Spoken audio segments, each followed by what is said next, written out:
At LHTC Broadband, we're proud to provide the communication services you need to get the most from today's technology. We're your local choice for TV, phone, and internet. We offer high-quality cable TV service with HD, multi-room DVR, on-demand, and watch TV everywhere. Plus unlimited calling, and our internet is faster than ever with speeds up to 1 gigabyte. With no contracts and local customer service, switching has never been easier. Call today, 724-593-2411, or visit lhtcbroadband.com. Next on Westmoreland Saturday Morning, Louise Henry from Go Laurel Highlands hosts Laurel Highlands Happenings here on 98.7 Westmoreland Gold, 1480 WCNS, and westmorelandgold.net. This podcast is sponsored by Frank Lloyd Wright's Falling Water, a property on the UNESCO World Heritage List and entrusted to the Western Pennsylvania Conservancy. For tours and educational programs, visit fallingwater.org. Also, thanks to Storstown Flag Sculpting Festival. Glad to be back for 2021 and can't wait to welcome you to the festival on September the 18th and 19th. Great demonstrations, entertainment, food and friends. See you there. Hello, I'm Louise Henry and welcome to another episode of Laurel Highlands Happenings, featured on Westmoreland Saturday morning on Westmoreland Gold, 98.7 FM and 1480 WCNS. This episode is part of the Laurel Highlands Happenings podcast series. Well, September is here, and with it brings an abundance of full fun and activities in the Laurel Highlands. Over the next few weeks, there will be plenty of fall festivals to attend, pumpkin patches to visit to find that perfect jack-o'-lantern, and of course, stunning autumnal scenery to enjoy as you drive through the region. To find out what's happening and where, or discover the best leaf peeping drive, visit GoLaurelHighlands.com or follow us on Facebook at Go Laurel Highlands. Our show today will hopefully get you in the mood for fall. Today my guests are Beth Hutchinson of Scare Tours and Mark Ware, Executive Director of Somerset Historical Centre, the venue for one of the best festivals in the Laurel Highlands, Mountain Craft Days. But first, we're going to chat with Beth from Scare Tours and find out what's it all about. Good morning, Beth. Welcome to Laurel Highlands Happenings. Thanks for joining us today. Hi there. So, Beth, Scare Tours, tell us about it. What exactly is Scare Tours? Tell us your story. Scare Tours actually came from an original origins of Scare, our paranormal group. Back in 2008, myself and Josh and a few friends and family of ours, we decided to form this paranormal group. And it started as a hobby. So from the hobby, we had a few requests from residential clients who wanted us to do consultations at their homes on a private level. And then from there, we decided to do services for free.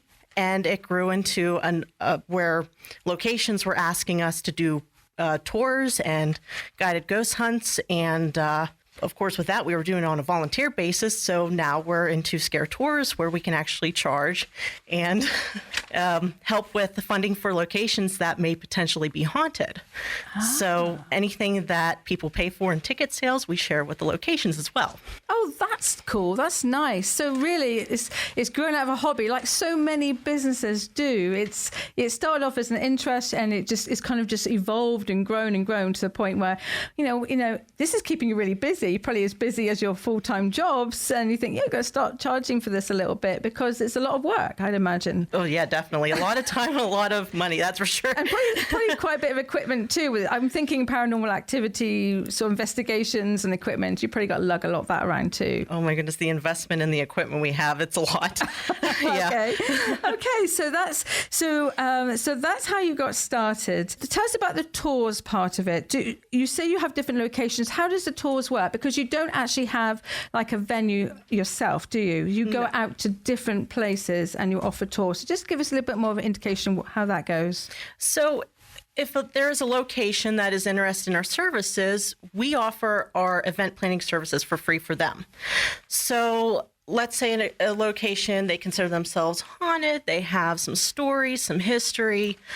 We go in together and we plan an event. And some of what we can do is we can do walking ghost tours, or we can even do a guided ghost hunt. So people can come in and get to handle some of the equipment and get to actually experience a real life ghost hunt at these locations that they may not have access to on a normal basis. So it's really like the paranormal sort of TV shows where you see them using all that equipment. Yes. So you actually offer this so the public can actually do this. Mm-hmm. They can actually use the equipment themselves and maybe capture a voice or a noise or something. Yep. And they can actually, where instead of buying the $1,000 piece of equipment, we actually let them touch it and with guides, of course. So we let them handle it with us around to show them how to use it. So maybe, especially if they have their own paranormal group, it might be something they might want to invest in themselves. Okay, that's really cool that you let them do that. So can you give us what locations have you been to? I mean, you're based in Somerset, right? So yes. Somerset County. So are most of the locations in that county, or would you go beyond that? We have gone beyond that. Down in Frostburg, Maryland, we've done the Gunter Hotel, and we're actually in plans to do an event there here in the future. We do a lot of work with Grand Midway Hotel up in Windber. I know it well. Yes, that is one of our favorite places. So, yeah. Okay, right. Lots of activity there, I'm assuming. Oh, yeah. Oh, brilliant. Okay. So do you do anything with Somerset Historical Centre? Not yet. However, we are members there, and we do a lot of our research there and at some of the local libraries. So. Ah, okay. Do you do any private homes? As of now, not yet, especially with COVID. We started the business, of course, in 2020, and we've been kind of lacking with the getting into private residentials right now. I totally understand that too. Everyone's got to have a comfort level, especially. But post-pandemic, maybe that's something. People that listeners, are listening to this and think, oh, well, we have some weird activity in our old house, or maybe they could reach out to you and you could investigate. You could do that in the future, right? Yes. Now that, if it's something that is on a private level, we would actually fall under Scare Paranormal, which is our paranormal group, where Scare Tours is on the public side. Ah. So that would be more for the businesses, the places open to the public. So that's where we kind of split that.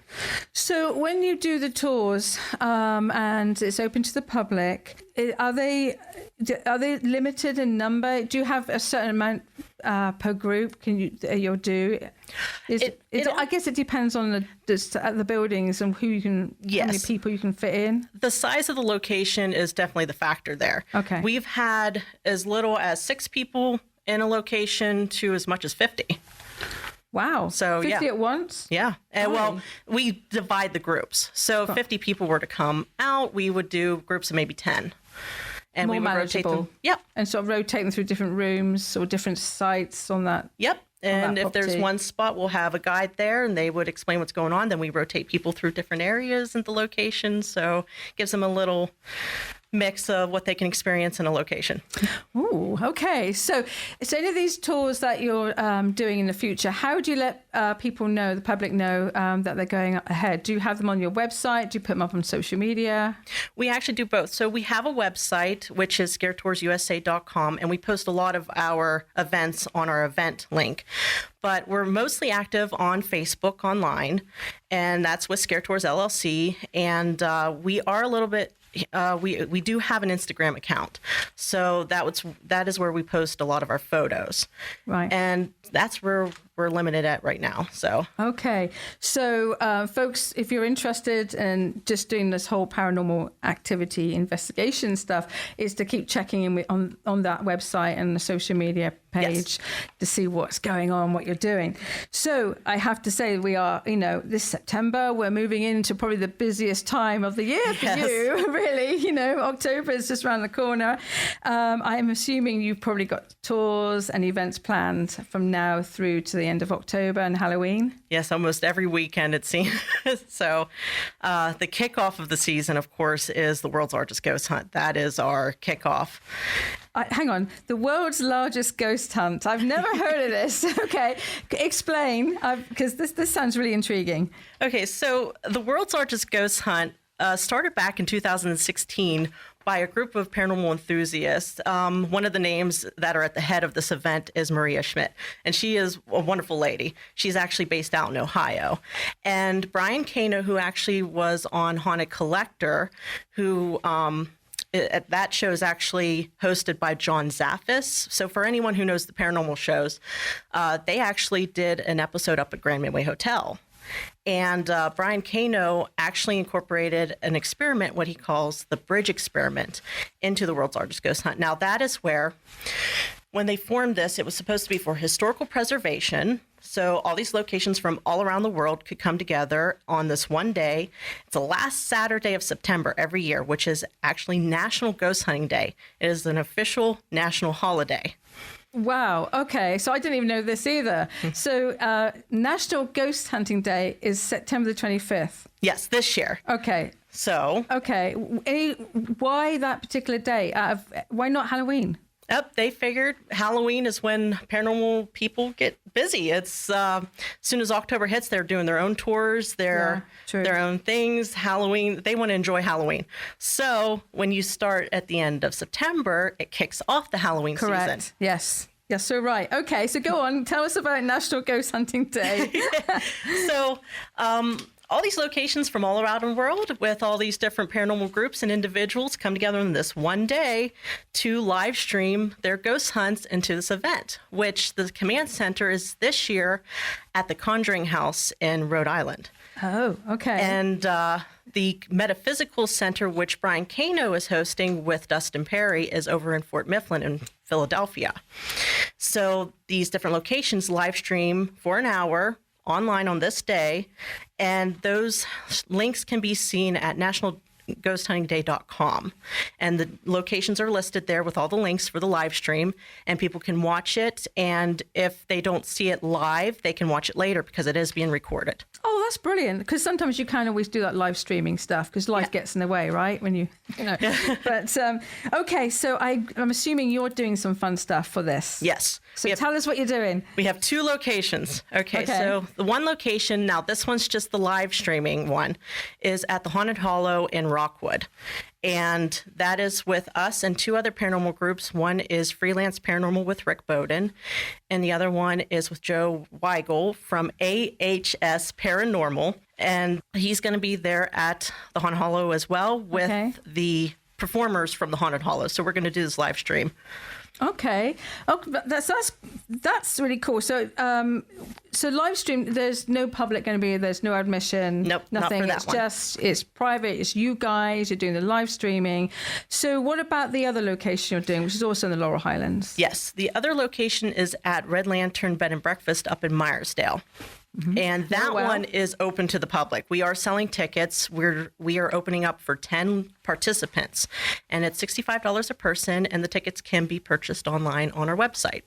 Okay, and what will the participants be doing? Are they going to be creeping around with paranormal investigation sort of equipment, trying to capture anything they can hear or find or see? Definitely. And it's actually a challenge. So we have a list of challenges that they would have to perform throughout the evening.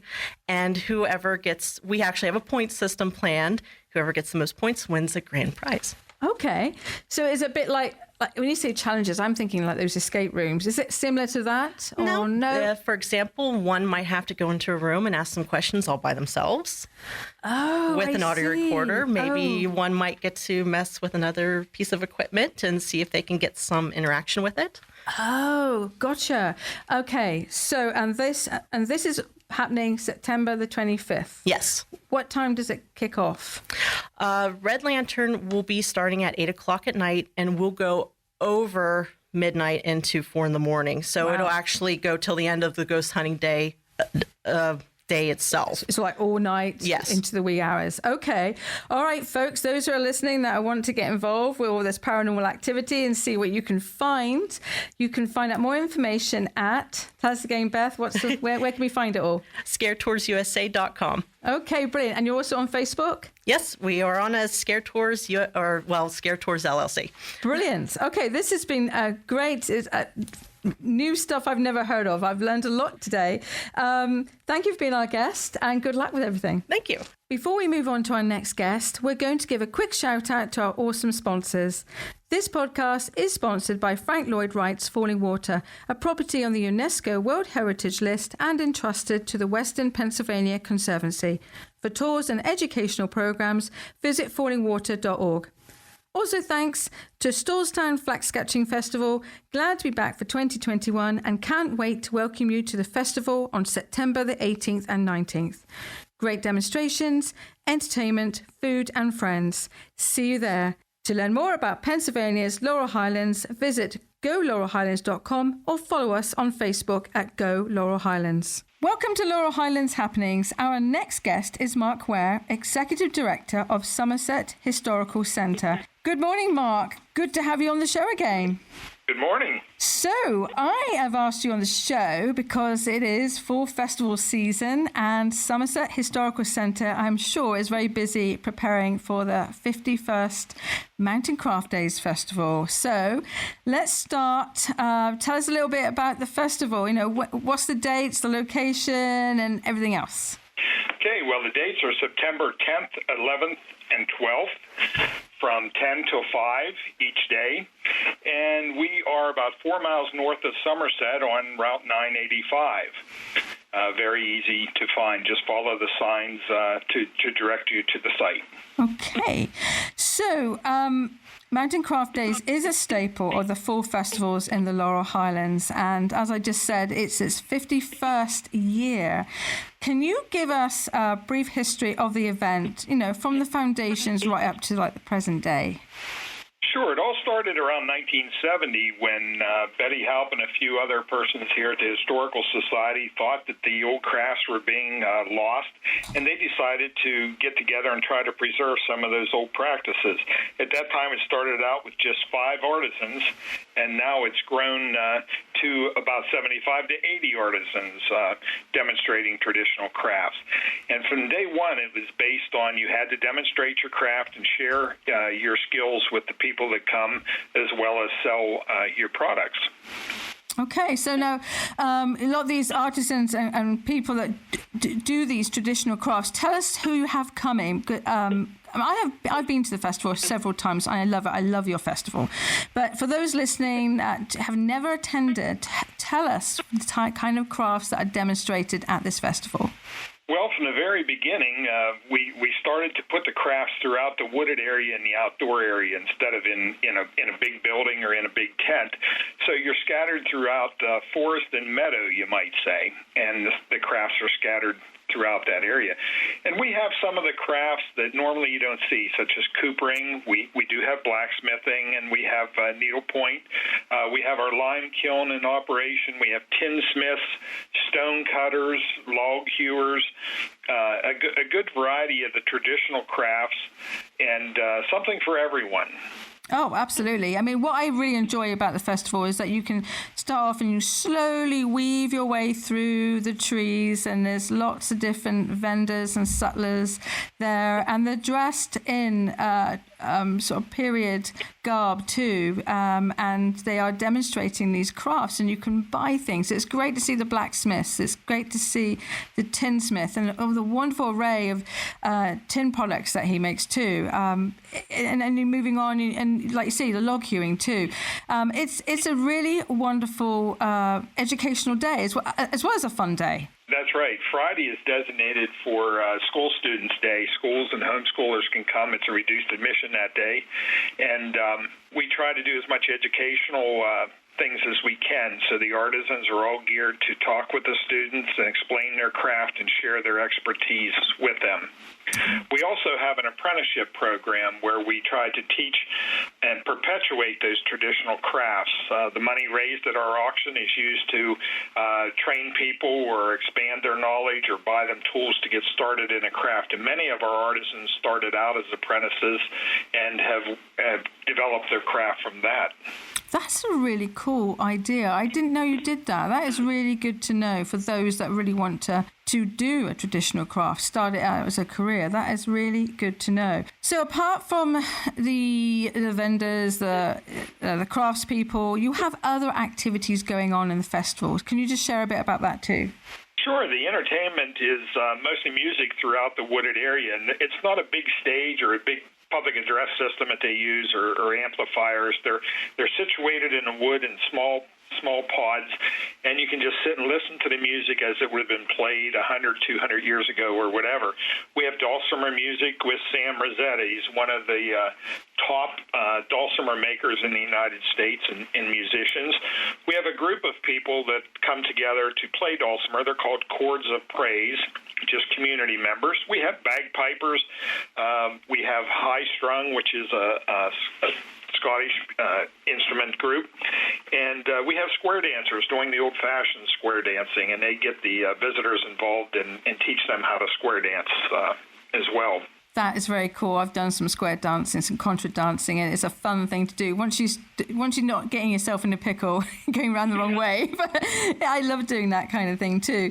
So yeah, the music is lovely. I've sat down and listened to some they've played 18th century music, and it's just so nice just to sit back and just enjoy for a moment. Now, you're also serving refreshments at the festival, and I know you're known for your Holston mountain food. So tell the listeners a little bit about that. Yeah, our food vendors are all nonprofit organizations from the area here, and they're featuring some food items that they're most famous for, from ham pot pie to funnel cakes.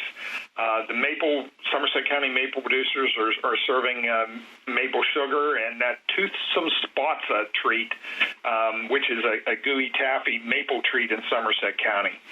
We have buckwheat cakes, apple dumplings, waffles, kibasi, soups, kettle soups, Poluski, fried mush, corn on the cob, barbecue chicken. So we have a great variety, and all the monies raised goes to help those nonprofit organizations in the region. Oh, that's really good. And the food is very scrumptious, I assure you. It's I've enjoyed your soups in the past. So aside from the festival, which folks can enjoy, can people also go inside the historical centre this year, just bearing in mind with the whole COVID thing? Because I know you in the past, you've had the historical centre, you've got a great exhibit in there, and you also have other dwellings on the grounds too. So can folks explore those? The structures will all be open, yes. The festival is really known for its outdoor venue and throughout the woods and fields, but the historic structures will be open. We did move most of the artisans outdoors this year just so they're not in too tight of an area because of COVID. But yes, the historic structures, the covered bridge, the cider press, the maple sugar camp, and the visitor center are all open.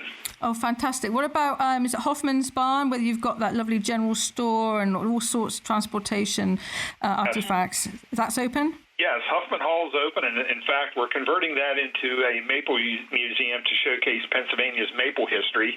That will be open in 2022. And we also have Fluke Hall up there, which is full of farm implements, and we have retired farmers from the area that explain how the equipment worked and the various farm processes and life on a farm when they were actually young, and how it compares to today's modern farming techniques. Oh, that's really good. I didn't know that. So that's really good to hear. So for the folks listening, I think, gosh, this sounds like a really good festival. Just let's recap. How do they find out more information about the festival online? They can go to somersethistoricalcenter.org is our website. We have a Facebook presence. And for Fall Festivals, of course, you can follow that as well. We're on with the For Fall Festival website as well. Okay, and the Mountain Craft Days is going to be on, what's the dates again? September 10th, 11th, and 12th from 10 till 5. Okay. Follow the signs for parking. Brilliant. So that's good to know. Thank you for that. Now, we have a little bit of time. Do you want to, are you having any other fall programs? Are you doing anything for Halloween, anything like that? Because I know in the past you have. Yeah, we have trick-or-treating throughout the historic areas and hay rides and cider making and popcorn making in October that's coming up. I don't have the dates for that in front of me, but that will be our next program. And then in the first Sunday in December, we have our Ethnic Traditions dinner where we showcase ethnic traditions from throughout the area. We have residents from Thailand or Italy that share a famous dish. We sample the foods from those regions, and we learn about their culture and heritage. We usually feature about 4 different nationalities that day. It's a great evening of fun and food and learning. Oh, okay. So now any of these information will be posted up on your website and your Facebook. That is correct. On Somerset Historical Centre. .org. Okay, and Facebook, it's just Somerset Historical Centre, right? I think. Yes. Yeah, cool. This is great. Anything else you'd like to share before we wrap up? Oh, I think that covers it. I hope to see everybody here. I haven't missed one of these in 50 years. I hope the 51st will be as exciting as some of those early ones. So absolutely. It's as I said earlier, it's one of my favourite Laurel Highlands fall festivals. It was I really enjoy it, just learning all the traditional crafts, and I always find things to buy. I love the tinsmith. He makes some great products, so it's definitely worth a visit for sure for this festival. Mark, it's been a pleasure to chat to you as always. Good luck with the festival. I hope you have great weather for it, a great turnout, and just good luck for the rest of the year. Well, thank you very much. All right. Thank you very much for being on the show. Thanks. Before we wrap up today, I'm just going to do a shout out to a few of the other fall festivals that are happening in the Laurel Highlands. One that is actually starting today is the Pittsburgh Renaissance Festival. They are back. They kick off their season today, and they are running through to Sunday, October the 10th. It's every weekend, and just like any Renaissance festival, you've got the jousting, you've got the entertainment, you've got music, you've probably got the turkey legs. Lots of fun for all the family to enjoy. And that's out at West Newton. That's Pittsburgh Ren Festival, and that starts this weekend. Another one that's a great festival is Farmers and Threshermen's Jubilee, and that's out at Rockwood. They start September the 8th, and they will run through to September the 12th. If you enjoy looking at the steam engines, the old antique farm equipment, see the tractor pulls, all that kind of stuff, they're all rustic farming equipment and history. That is the Farmers and Threshermen's Jubilee out at Rockwood, and that's September the 8th and 12th. Another great one is the Ligonier Highland Games. That's one day only, September the 18th. That's a Saturday, and that's the annual gathering of the clans. And if you want to go and listen to the piping, the fiddling, the drumming, watch them tossing the caber, the Highland dancing, the mass bands, and all the wonderful Scottish stuff, Ligonier Highland Games is the one to go to, and that is September the 18th, and that is in Idlewild Park. The amusement park will not be open. It's just a section of it. That's more or less what we have time for. I'd just like to say that this podcast has been sponsored by Frank Lloyd Wright's Falling Water, a property on the UNESCO World Heritage List and entrusted to the Western Pennsylvania Conservancy. For tours and educational programs, visit fallingwater.org. Also, thanks to Storstown Flax Scutching Festival. Glad to be back for 2021 and can't wait to welcome you to the festival on September the 18th and 19th. Great demonstrations, entertainment, food, and friends. See you there. To learn more about the Pennsylvania's Laurel Highlands, do visit golaurelhighlands.com or follow us on Facebook at Go Laurel Highlands. You have been listening to another episode of Laurel Highlands Happenings on Westmoreland Saturday morning on Westmoreland Gold 98.7 FM and 1480 WCNS. This episode is part of the Laurel Highlands Happenings podcast series, and all events and businesses mentioned today can be found at golaurelhighlands.com. And if you're active on social media, follow us on Facebook, Twitter, Instagram, and YouTube. At LHTC Broadband, we're proud to provide the communication services you need to get the most from today's technology. We're your local choice for TV, phone, and internet. We offer high-quality cable TV service with HD, multi-room DVR, on-demand, and watch TV everywhere. Plus unlimited calling, and our internet is faster than ever with speeds up to 1 gigabyte. With no contracts and local customer service, switching has never been easier. Call today, 724-593-2411, or visit lhtcbroadband.com.